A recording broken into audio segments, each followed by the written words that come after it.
अरिहंतों को नमस्कार, श्री सिद्धों को नमस्कार, आचार्यों को नमस्कार, उपाध्यायों को नमस्कार।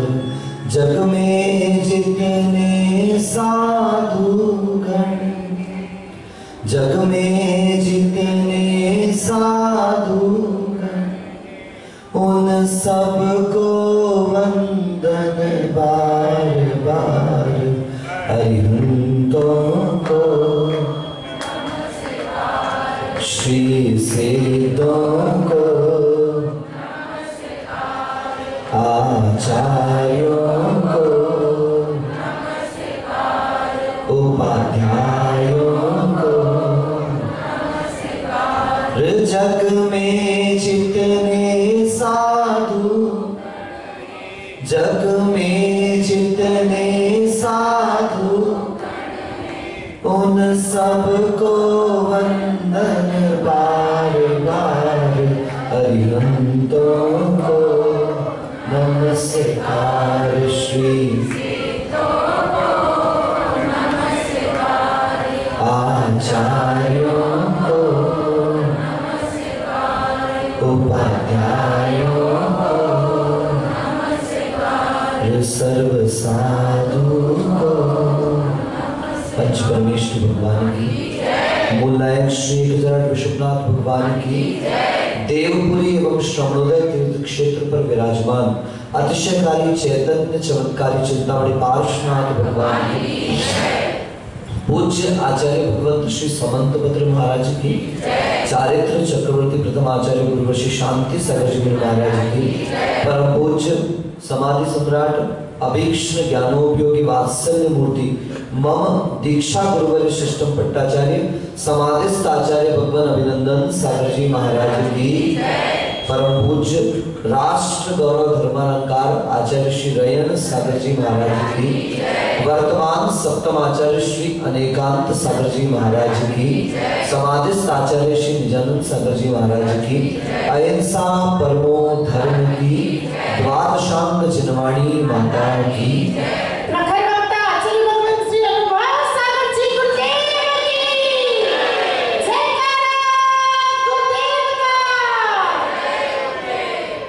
स्वभाव तो अशोचो काय, रत्नत्रय पवित्रते, निर्जुगुप्सा गुण प्रीतिर, मता निर्विचिकित्सता। कल प्रातःकालीन वेला में महानतम ग्रंथ रत्नकर्णक श्रावकाचार्य की वाचना के साथ हमने सम्यक दर्शन के 8 अंगों में तृतीय अंग जिसका नाम था निर्विचिकित्सा। विचिकित्सा ग्लानि, घृणा का अर्थ करता है, और जब वो घृणा साधु संतों के मल के प्रति, शरीर के प्रति, पसीने के प्रति, श्वेत के प्रति आ जाए, वह विचिकित्सा कहलाती है। किंतु वो देखते हुए, जानते हुए, उस गंध आदि को महसूस करते हुए वैयावृत्त में अपनी तरफ से किंचित भी ऊंच नीच नहीं करना, इसे जैनाचार्य निर्विचिकित्सा अंग कहते हैं। यहां तक कि अगर आपसे सहन नहीं भी हो रहा है, आप उसे सहन नहीं भी कर पा रहे हैं, आप पास नहीं भी जा रहे हैं, किंतु अंतरंग में घृणा और ग्लानि का भाव न लेकर के आना, यह कहलाता है निर्विचिकित्सा अंग। हम इसे बहुत छोटा मानते हैं, लेकिन वास्तविकता में आज जब चिकित्सकों की ओर दृष्टि डालते हैं, आज चिकित्सा कर्मियों की दृष्टि डालते हैं, तो हमें ज्ञात होता है कि जो सम्यक दर्शन का एक अंग था, वो सेवा का भी एक बड़ा महत्वपूर्ण अंग है। जितने लोगों ने मेडिकल साइंस की पढ़ाई करी है वो जानते हैं कि कैसे कैसे अंगों को देखना पड़ता है, कैसे कैसे दृश्यों को देखना पड़ता है, और उसको सहनशीलता के साथ सहन करते हैं, तब जाकर के डॉक्टर जैसे पदों को प्राप्त करते हैं। कहना तो बहुत आसान होता है साहब, मैं 9th क्लास में था आर के साहब, और एक नया चैप्टर आया, नया सब्जेक्ट लाया गया। शिशु मंदिर पढ़ता था, हिंदी की विशेषता वहां पर रहती थी, पर स्टूडेंट्स को और बहुआयामी व्यक्तित्व उनका बदल जाए, बढ़ जाए, उन्नति विकास हो, इसके लिए स्कूल में नया चैप्टर, नया सब्जेक्ट आया, लिटरेचर इंग्लिश। तो हमारे 60 जो बच्चों का ग्रुप था हमारे 9th क्लास में, उन सारे बच्चों में से 2 सेक्शन से एक तीसरा सेक्शन तैयार किया, सेक्शन सी, और वो था लिटरेचर इंग्लिश वाला ग्रुप। तो हम सारे बच्चों को जिनको लिटरेचर इंग्लिश पढ़ने का शौक था, हम लोगों को अलग चैप्टर, अलग क्लास दी गई। लेकिन उस समय कक्ष जो थे वो सीमित थे तो 50, लेकिन इतने सारे कक्षाएं थी, उसमें हमको कहां बिठाए? तो जो प्रेयर हॉल था उसमें हमको बैठा दिया गया कि लिटरेचर इंग्लिश की क्लास यहाँ लगेगी। कुछ दिन तक लगती रही, और उस समय 12th क्लास में जो चूहे का डिसेक्शन होता है तो वो भी किया जाता था, तो वो भी उसी हॉल में किया जाता था, लाकर के कॉमन रूम में। तो चूहे का डिसेक्शन चल रहा था, बहुत बड़ा चूहा था, मुझे ध्यान है, लगभग जो हाथ रख रहा हूँ संभवतः इतना बड़ा तो था, और अच्छा खासा मोटा चूहा था। इन्होंने क्लोरोफॉर्म सुखाकर उसको बेहोश किया। अब शायद मात्रा में क्लोरोफॉर्म कम रह गया, वो तात्कालिक तो बेहोश हो गया, उसको पिन से फंसाया जाता, जो आपकी पेपर पिन होती है उससे सिंपल उसको फंसा दिया जाता है उस प्लेट में। अब उसके क्लोरोफॉर्म का असर थोड़े देर बाद समाप्त हो गया, वो जागृत होश में आ गया, पेट फटा हुआ है, उसका प्रैक्टिकल पेट फाड़ दिया गया। अब जैसे ही वो होश में आया, और हल्की सी तो पिन थी और मजबूत चूहा, उसने हाथ एक मारा होगा तो वो चूहे की तो पिनें निकल गई और वो सीधा हुआ और भागने लगा। थोड़ा सा पेट कटा हुआ था। अब वो समझ लीजिए जहां पर वो अलमीरा रखी वहां पर प्रैक्टिकल चल रहा है, और ये हम लोगों की क्लास चल रही है। वो चूहा वहां से भागा भागा भागा हमारी क्लास तक पहुंच गया, सारे चिल्लाने लगे। हम लोगों की आंखों के सामने देखते देखते वो चूहा पलट गया और वहीं पर उस चूहे का मरण हो गया। तब तक दिमाग में एक ही बात थी, डॉक्टर बनना है, डॉक्टर बनना है, डॉक्टर बनना है। और जिस दिन वो चूहा पलटा, अपन ने कहा आपने तो पाला पेंचिस लो, इंजीनियर बनो, ये काम अपने वश का। लेकिन कालांतर में जब साधु बने, दिगंबरत्व को धारण किया, संग में रहना प्रारंभ किया, तो आंखों के सामने साधुओं को वमन हो जाना, उनकी वैयावृत्त करना, साधुओं की कई कई प्रकार की ऐसी स्थितियां देखी कि अपने हाथों से मल भी साफ करना है। शुरू में थोड़ा ग्लानि का भाव आता था, लेकिन धीरे धीरे जब ये सुना कि आज जो दूसरे की संलेखना में मदद करता है, दूसरे की बीमारी में मदद करता है, दूसरों की योग्य समय पर वैया व्रत करता है, जब उसे आवश्यकता होती तो कई लोग तब तो स्वार्थी हैं।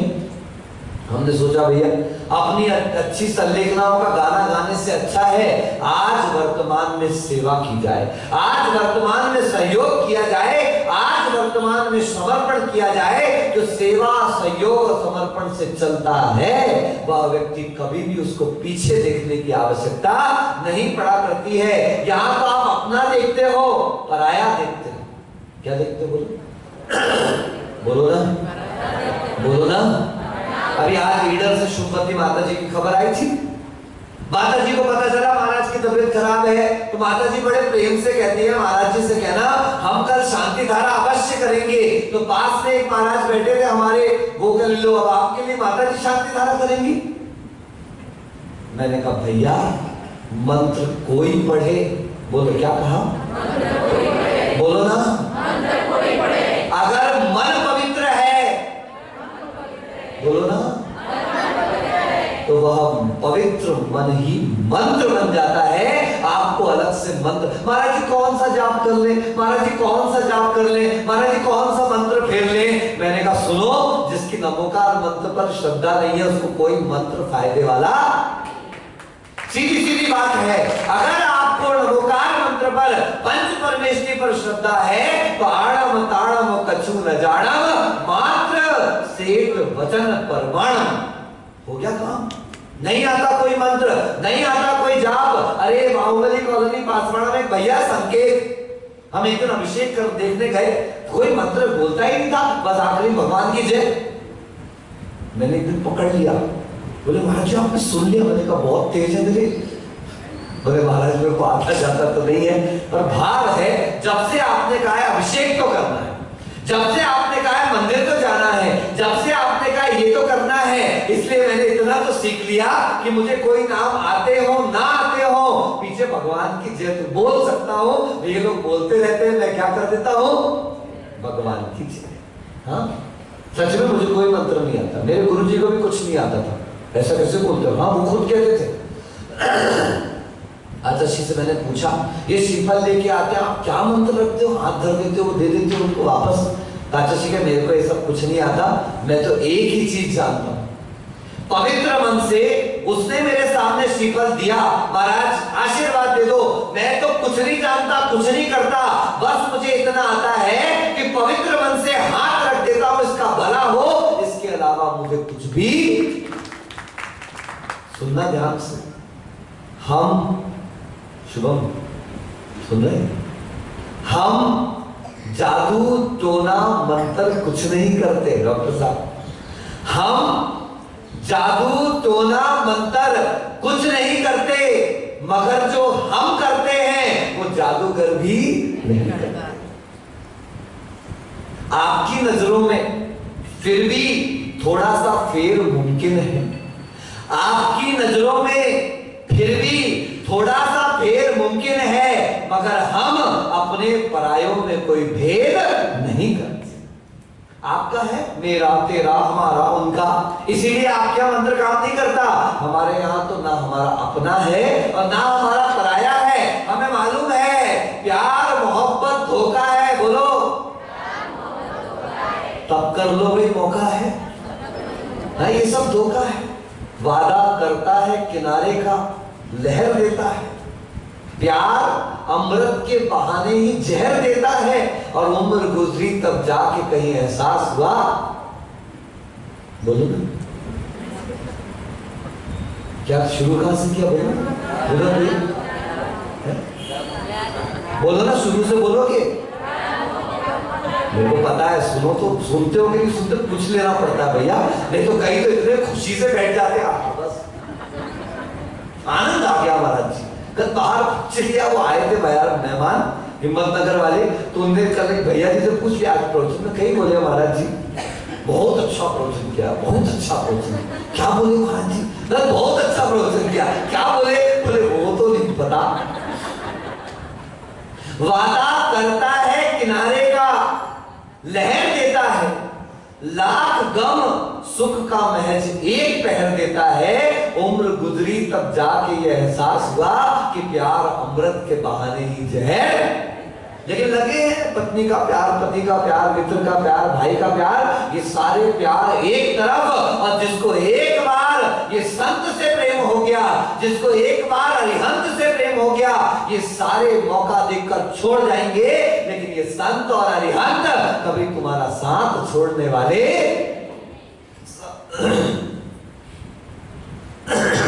संभव है झंझटों में मैं तुमको भूल जाऊं, ये गृहस्थ कह रहा है, देखो कितना स्वार्थी है। संभव है झंझटों में मैं तुमको भूल जाऊं, भगवान मेरे तुम तो मुझको न भुला दे। बहुत बनिए हो, एकदम होशियार। तो कुशलगढ़ गया था बहुत साल पहले, पवन भाई बिहार हुआ, कम से कम 500 युवक युवतियां और पुरुष महिलाएं साथ बचे, पूरा कंटिन्यू 20 किलोमीटर का बिहार। 12 बजे बिहार हुआ, सारा कुशलगढ़ बंद। मैंने कहा ऐसा क्या? बोले आपका बिहार है। मैंने कहा साथ चल रहे हो क्या? बोले नहीं, अंधेश्वर तक चलेंगे। अंधेश्वर तक पूरी समाज रखने आए, पैदल बिहार करके आए। बीच रास्ते में एक स्कूल में थोड़ी देर के लिए विश्राम किया, तो सारे लड़के जब अंदर घुसे तो बिल्कुल जीभ लटक रही थी बाहर, अब तो कोई नहला दे बिल्कुल घड़ों से और मटकों से, और अचानक से 2-4 लड़के बिल्कुल ऐसे होके बैठ गए। मैंने कहा ये क्या है? अचानक से तुम अकड़ कैसे गए? बोले महाराज चीज ही ऐसी देख ली कि अकड़ अपने आप आ गई। मैंने कहा ऐसी कौन सी अकड़ आ गई तुम्हारे अंदर? बोले महाराज आप देखिए ना। मैंने कहा क्या देखना? बोले ऊपर तो देखो क्या लिखा है। मैंने सिर ठोक लिया, मैंने कहा तुम्हारे लिए नहीं लिखा। आपको पता है क्या लिखा था? स्कूल में लिखा था दीवारों पर, सच्चे बनिए। बोलो क्या लिखा था? अच्छे बनिए, राष्ट्रभक्त बनिए, देशभक्त बनिए। तो मैंने कहा तुम क्यों अकड़ गए? महाराज सच्चे बनिए, अच्छे बनिए, राष्ट्रभक्त बनिए, देशभक्त बनिए। मैंने कहा एक पड़ेगी चपड़। ये कहा जा रहा है try to become a good person, try to become a right person. अच्छे बनने की कोशिश करो, सच्चे बनने की कोशिश करो। बनिए तो मान के बैठ गए, हम अच्छे बनिए, हम सच्चे बनिए। ये गलत फहमियां जरा सा दूर करो। एक दादाजी एक बच्चे को लेकर चले जा रहे थे, वो उसकी उंगली पकड़े हुए थे। थोड़ा आगे बढ़े तो आगे बढ़ते बढ़ते वो बच्चे की उंगली छूट गई। वो दोनों फिर भी चले जा रहे थे, बड़ा निश्चिंत था वो बच्चा। बीच में एक पुल आया, बहुत गहरा पुल था। बच्चे को देख के थोड़ी घबराहट हुई, तो बच्चा दादाजी से कहता, दादाजी मेरी उंगली पकड़ लो, तू मेरी पकड़ लेना। बच्चा कहता, नहीं दादाजी आप मेरी पकड़ लो। वो दादाजी कहते, अरे यार क्या प्रॉब्लम है ये, तू मेरी पकड़ ले यार। बच्चा फिर कहता, नहीं दादाजी आप मेरी उंगली पकड़ो। दादाजी कहते, बेटा मैं तेरी उंगली पकड़ूं और तू मेरी उंगली पकड़े, इसमें अंतर क्या है? तो बच्चा कहता, दादाजी आपके बाल तो सफेद हो गए पर चांद नहीं निकला। क्या? नहीं, चांद तो निकल गया लेकिन सूरज नहीं निकला अभी तक के। बहुत बड़ा अंतर है, जमीन आसमान का अंतर है। आप मेरी उंगली पकड़े और मैं आपकी उंगली पकड़ूं। दादाजी नहीं नहीं, आप मेरी उंगली पकड़ लीजिए। दादाजी फिर पूछते, बेटा अंतर क्या हुआ? बोलता है, दादाजी संभव है झंझटों में मैं तुमको भूल जाऊं। संभव है, वो घाटी देखकर डर आ जाए, वो घाटी देखकर, परेशानी देखकर, मुश्किल देखकर मैं घबरा जाऊं और आपका दरबार छोड़ दूं, आपका दर छोड़ दूं। घबरा कर कहीं मैं आपकी उंगली भी छोड़ सकता हूं, लेकिन मुझे विश्वास है कि चाहे कुछ भी हो जाए, अगर आपने मेरी उंगली पकड़ी है तो ओ दादाजी आप मेरी उंगली छोड़ने वाले। इसलिए भगवान मैं आपकी उंगली नहीं पकड़ना चाहता। एक बार हे प्रभु आप मेरी उंगली पकड़ लो ताकि कभी भी मेरी दृष्टि में मूढ़ता ना आ जाए। क्या नहीं आ जाए? बोलो क्या नहीं आ जाए? गंगा नहाओ पाप निकल जाएंगे, यमुना नहाओ संगम में चले जाओ, वेणेश्वर में वेणेश्वर पाप धुल जाएंगे। युधिष्ठिर, अर्जुन, भीम, नकुल और सहदेव बोले हम तो यात्रा करने जा रहे हैं, कृष्ण के पास पहुंचे, भाई साहब आप भी चलिए। बोले नहीं नहीं मैं नहीं जाऊंगा, अभी यहाँ राज्य में तुम सब चले जाओगे तो सुरक्षा कौन करेगा? तो कहते नहीं फिर भी आप चलिए हमारे साथ। तो कृष्ण ने कौतूहल प्रिय तो थे ही, पूछ लिया युधिष्ठिर से क्यों जा रहे हो? तो अर्जुन कहता आपको पता नहीं तीर्थ यात्रा पर जा रहे हैं, तीर्थ यात्रा क्यों करते हैं? आत्मा की पवित्रता के लिए करते हैं। बोले अच्छा तीर्थ यात्रा से आत्मा पवित्र हो जाएगी? बोले हाओ हाओ, बोले मतलब लफड़ा। तो कृष्ण ने कहा एक काम करो तुम भी ले जाओ मेरे साथ, मैं तो नहीं जा रहा। On the behalf of me take this, तुम भी ले जाओ और इसको लेकर के जाओ जहां जहां यात्रा करो। अगर नदी में नहाओ तो इसको नहलाना, अगर पर्वत पर जाओ तो इसको ले जाना, जो जो करो इसको भी करवाना। अरे कृष्ण की आज्ञा थी, बड़े भाई की आज्ञा थी, गए। तात आपकी हर बात स्वीकार है। गए, पूरी यात्रा हुई, महीने भर की यात्रा कर पुरा के लौटे। जैसे ही आए कृष्ण ने बड़े प्रेम से स्वागत किया, बढ़िया भोज रखा गया, सब कुछ किया गया। और जैसे ही आए तो सबसे पहले कृष्ण ने ना युधिष्ठिर से हाल पूछा, ना भीम से चाल पूछी, ना कुछ पूछा। मेरी तुम भी तो लाओ, यात्रा करा के लाए हो। तो युधिष्ठिर कहते बड़ी चिंता तुम भी, हाँ बहुत जरूरी है। तुम भी ली गई और तुम भी को ले जाकर उसकी सब्जी बनवाई गई। और जब ये पांचों बैठे पांडव, सबकी थाली में परोस दिया गया। जैसे ही एक एक करके मुंह में रखते हैं, छू छू छू छू, ये क्या खिला दिया? इतने दिन की यात्रा करके आए और आपने हमें कड़वी तुम भी खिला दी। श्री कृष्ण कहते संभव नहीं कि तुम भी कड़वी हो। नहीं भैया सच में कड़वी है, मैंने भी चखी, अर्जुन ने भी चखी, भीम ने भी चखी, नकुल ने भी, आप भी चख लो। कृष्ण कहते नहीं संभव नहीं है, नहीं भैया ये कड़वी है। तब कृष्ण कहते अच्छा गंगा नहा के आई है, कड़वी नहीं। यमुना नहा के आई, अभी भी कड़वी है। वेणेश्वर नहा के आई है, अभी भी कड़वी है। ये तो वहां जाकर के आई, अभी भी कड़वी है। सम्मेश शिखर घूम के आई, अभी भी कड़वी है। अंधेश्वर घूम के आई, अभी भी कड़वी है। हीरा का नहीं घूम के आई, घूम के आई हो एक बार जाकर, घूम आओगे दिमाग घूम जाएगा भगवान को देख करके। ऐसे अतिशयकारी पार्श्वनाथ है। तो उन्होंने कहा इतनी तीर्थ यात्रा करके आए। तो अर्जुन कहते हैं भैया आप भी अजीब सी बात करते हो, भला नदी में नहाने से तुलसी का कड़वापन दूर हो सकता है क्या?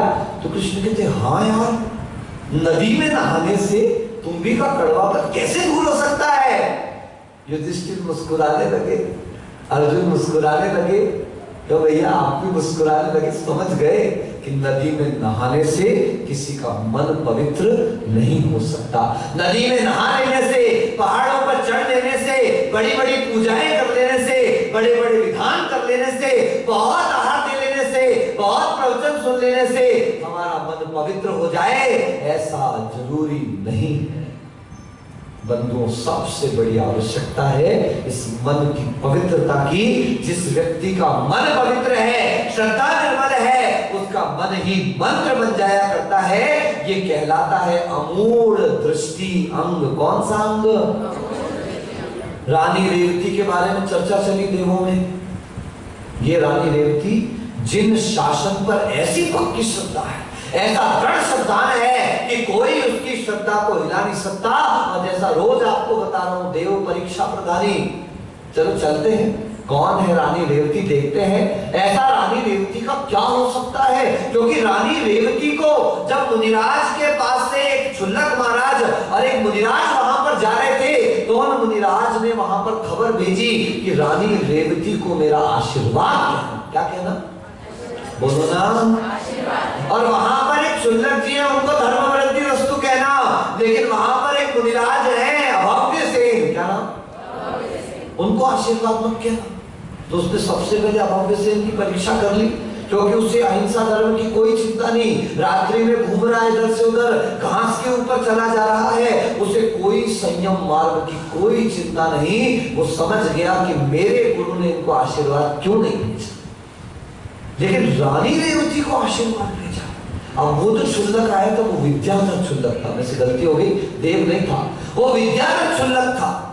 उसने सोचा मैं रेवती की परीक्षा किए बिना तो उसको आशीर्वाद नहीं दूंगा। परीक्षा करी, सारे नगर में ढिंडोरा पीटा गया।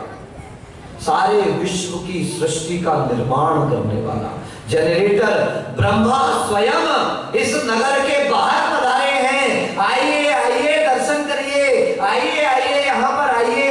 इस प्रकार से सारा नगर ब्रह्मा के पास पहुंचा, कुंडली दिखाने, हाथ दिखाने, लाइनें दिखाने। हम बहुत शौक है, अगर देखो अभी जनता तो बहुत अच्छी आ रही है स्वाध्याय में, लेकिन इतना जरूर कहता हूं, अगर कोई हाथ देखने वाले महाराज आ गए, अगर कोई कुंडली देखने वाले महाराज आ गए, अगर कोई नारियल देने वाले महाराज आ गए, फिर तो देखो विनोद भाई, ये वो ऊपर नीचे आगे पीछे लाइन लगेगी है। सुनो, सुधा सागर जी महाराज को सब जानती हो, हमारे पहले बहुत जुड़े रहे महाराज जी से। कोटा गया था मैं प्रवचन सुनने के लिए महाराज जी के, एक बार कॉलेज में था, चातुर्मास था 2000 का। वहां पर प्रवचन चल रहा था, सैटरडे संडे हम 2 दिन रुके थे हॉस्टल से, कॉलेज से छुट्टी लेकर। महाराज ने सैटरडे को प्रवचन में कहा कल रविवार है और जिसके घर में क्लेश हो, जिसको दुख हो, जिसको परेशानी हो, जो ऐसा चाहता हो वैसा चाहता हो, जिसकी दुकान नहीं बन पा रही, जिसका मकान नहीं बन पा रहा, कल एक कागज और पेन लेके आना। कल सुबह प्रवचन में सबसे पहले 8:30 बजे मैं आपको मंत्र दूंगा, उस मंत्र से आपका सारा रुका काम पूर्ण हो जाएगा। 9 बजे आते थे, 9:15 बजे आते थे, 9:30 बजे चले आते थे। उस दिन देखो तो 8 बजे से सारा कोटा की दादाबाड़ी नसिया खचाखच, अच्छे ऐसे वाले खाने सब प्रकार के, जो इसको मानते उसको मानते, एकांत वाले अनेकांत वाले, खचाखच बना था। कागज खुला हुआ है, पेन की निब्बी खुली है, एक अक्षर नहीं चूक जाए, एक मंत्र नहीं चूक जाए, एक बिंदी न चूक जाए, बिल्कुल टनाटन। आधे घंटे से महाराज ने छत से सब देख लिया, हंस रहे खूब, हम भी वहीं थे, महाराज जी खूब हंस रहे, देखा हमने सोचा कुछ ना कुछ घोटाला है आज। जैसे ही प्रवचन चालू हुआ, मंगलाचरण किया, जय जयकार करी, और उसके बाद महाराज कहते कैमरे वाले भैया घुमा लेना, फोटो खींच लेना, वीडियो बना लेना, ये है जैनियों में शुद्ध मिथ्या दृष्टि लोग। क्या बेटा? ये है जैनियों के शुद्ध मिथ्या दृष्टि लोग।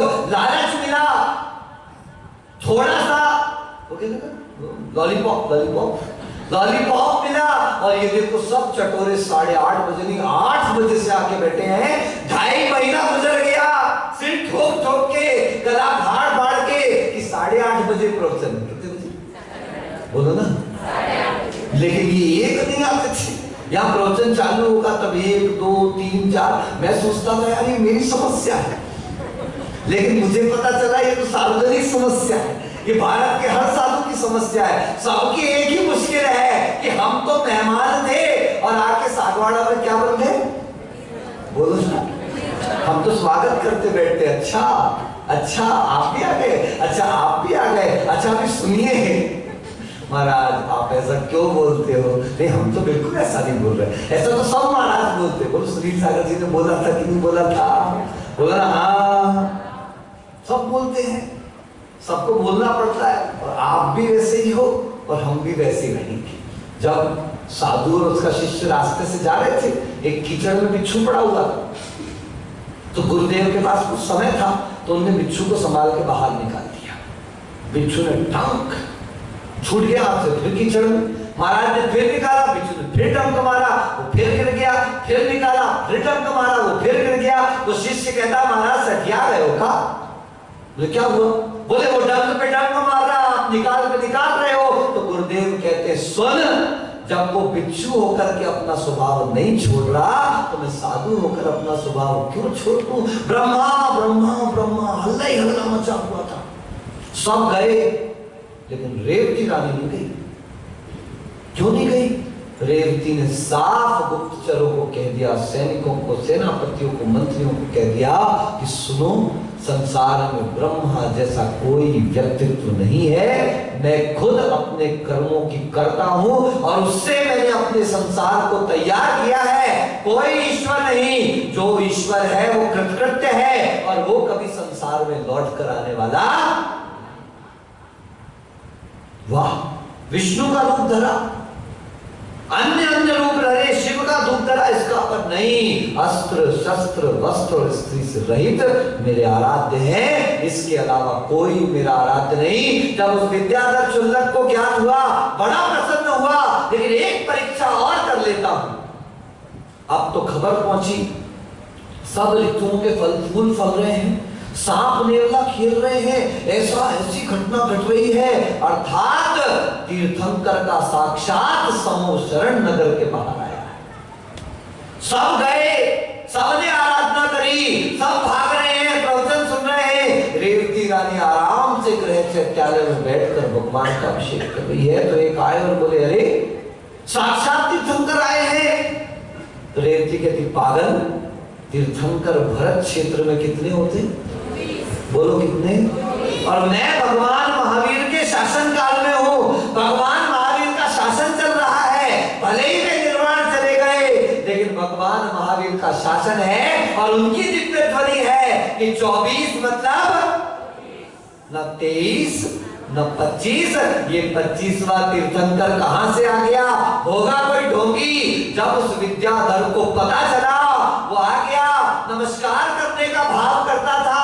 वो कहता है मैं क्षुल्लक को नमस्कार तो नहीं कर सकता, लेकिन तेरी श्रद्धा तो नमस्कार है। रानी रेवती, युग युग तक जब भी सम्यक दर्शन के अंगों की चर्चा चलेगी, तो सम्यक दर्शन की शुद्धता, मूढ़ता से रहित सम्यक दर्शन, अमूढ़ दृष्टि अंग में तेरा नाम लिया जाएगा, तेरा यश गाया जाएगा। और हमारी श्रद्धा तो इतनी कमजोर है, गंगा गए तो गंगादास, बोलो ना, बोलो ना।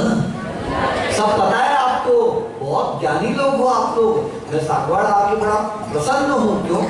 ज्ञानियों के बीच में एक बोलता हूं, आगे दूसरा फिक्स है, नहीं बनता। ये हमारी श्रद्धा नहीं होनी चाहिए। हमारे आराध्य हमें स्वीकार करना पड़ेगा। आचार्य समंत भद्र जैसे तात्विक आचार्य, नैयायिक आचार्य, ऐसे समंत भद्र जैसे तार्किक आचार्य, जो तर्क शक्ति इतनी जबरदस्ती के अच्छे अच्छों को मत में हरा दिया, ऐसे समंत भद्र देव भी जब अपने भगवान की चर्चा करते हैं तो एक ग्रंथ तैयार कर दिया, आत्म परीक्षा आत्म मीमांसा। मैं कैसे आपको स्वीकार कर लूं? आप समोसर में बैठे इसलिए भगवान हो गए? नहीं। आपके सामने देवता झुक रहे इसलिए भगवान? अरे पूज्यपाद महाराज तो कितनी बड़ी बात लिख रहे हैं, न स्नेहा शरणम प्रयान्ति भगवन् पादद्वयं ते प्रजा। हे भगवान, मैं किसी स्नेह के कारण आपके पास नहीं आया, आप बड़ा सोच रहे हो मेरे को आपसे प्रेम इसलिए आ गया, अन्य कोई कारण नहीं कि मैं आपके चरणों में आया हूं। आप तीर्थंकर हो, रहे आओ। आप केवल ज्ञानी हो, मेरा क्या फायदा, रहे आओ। आपके पास समोसर में मेरा क्या फायदा, सिंहासन पर तो आप ही बैठोगे। नहीं, मैं इन किसी भी कारणों से आपके चरणों में नहीं आया भगवान। अगर मैं आपके चरणों में आया हूं तो इसलिए कि सारा संसार दुख से भरा हुआ है, पल पल में दुख है, पग पग में दुख है, कदम कदम में दुख है, हर रिश्ते में दुख है। एक शर्त है, याद रखें, हर रिश्ते में अगर स्वार्थ पूरा ना हो तो हर रिश्ता रिश्ता है। क्या है बोलो? नहीं समझो? अगर स्वार्थ पूरा ना हो तो हर रिश्ता रिश्ता है। रिश्ता जानते हो ना, वो छत से रिस रहा है, वो घड़े से रिस रहा है, ऐसे रिश्ते भी रिसने लगते हैं। कब? जब अंदर का स्वार्थ पूरा ना हो। ये दृढ़ श्रद्धान अगर आपको है तो आपका संसार के प्रति कभी राग रहने वाला नहीं। रेवती रानी का नाम लिया जाता है अमोढ़ दृष्टि अंग में कि जिन वचनों में शंका नहीं करी, जिन वचनों से आकांक्षा नहीं करी, हमने निर्विचिकित्सा का भाव रखा, तब ऐसी श्रद्धा डेवलप होती है जो किसी भी कारण से टिकने वाली। विश्वास रखो देव गुरु शास्त्र पर, विश्वास रखो सच्चे देव गुरु शास्त्र पर, आपका कोई कुछ नहीं बिगाड़ सकता। ये देव भी आते हैं, व्यंतर भी आते हैं, भूत पिशाच भी आते हैं, याद रखना ये भी आपकी परीक्षा लेते हैं। और जब देखते हैं कि आप अपनी श्रद्धा में अचल हैं, अडिग हैं, निश्चल हैं, अकंप हैं, वे भी थक हार कर नमस्कार करके चले जाते हैं। सफर में मुश्किलें आए तो हिम्मत और बढ़ती है। कोई जब राह रोके तो जुर्रत और बढ़ती है। अगर बिकने पे आ जाओ तो घट जाते हैं दाम अक्सर, न बिकने का इरादा हो तो कीमत और बढ़ती है। आप निर्णय करें, बहुत जबरदस्त कीमत है साहब आपकी। आप संगी हैं, आप पंचेंद्रिय हैं, आप मनुष्य हैं, आप जैन कुल में पैदा हुए हैं, आप स्वस्थ हैं, आप सागवाड़ा में हैं, आप बोर्डिंग में हैं, आप गुरु के वचन को सुन रहे हैं और ऐसे वैसे नहीं। देखो चेहरे कितने बिल्कुल, अब दो ही मायनों में ऐसे होते, या तो सब आ रहा है या सब जा रहा है, या तो सब कोई बात नहीं। गुरुदेव कहते थे उसके आ रहा है या नहीं आ रहा है, वो आ रहा है क्या उसके आ रहा है या नहीं आ रहा है, मगर वो आ रहा है ये सबसे बड़ा आ रहा है। ध्यान रखना, बाकी सब तो जा ही रहा है, क्योंकि संसार का स्वभाव है जो आया है सो बोलो ना, पक्का ना। तो बस अब समय हो गया जाने का, चौके का नंबर भी आ गया, आज लेने वाले भी पधार चुके हैं, इसलिए हम सोचते 10 बज गए, घड़ी में 12 बजे, इसके पहले अपने 12 बजे, इसके पहले अपन ही अपना निपटारा कर लें। ये सम्यक दर्शन का अमूढ़ दृष्टिअंग सच्चे देव गुरु शास्त्र पर अकंप श्रद्धा का होना, अडोल श्रद्धा का होना, और वो श्रद्धा स्वाध्याय से जागृत होगी। किससे जागृत होगी? बिल्कुल तत्व के अध्ययन से, स्वाध्याय से, जिनेंद्र भगवान प्रणीत शास्त्रों के अध्ययन से हमारी श्रद्धा और पक्की होती चली जाएगी। ऐसी वह श्रद्धा हम सबका कल्याण करे। बोले गुरुवर आचार्य अभिनंदन सागर जी मुनि महाराज की। कल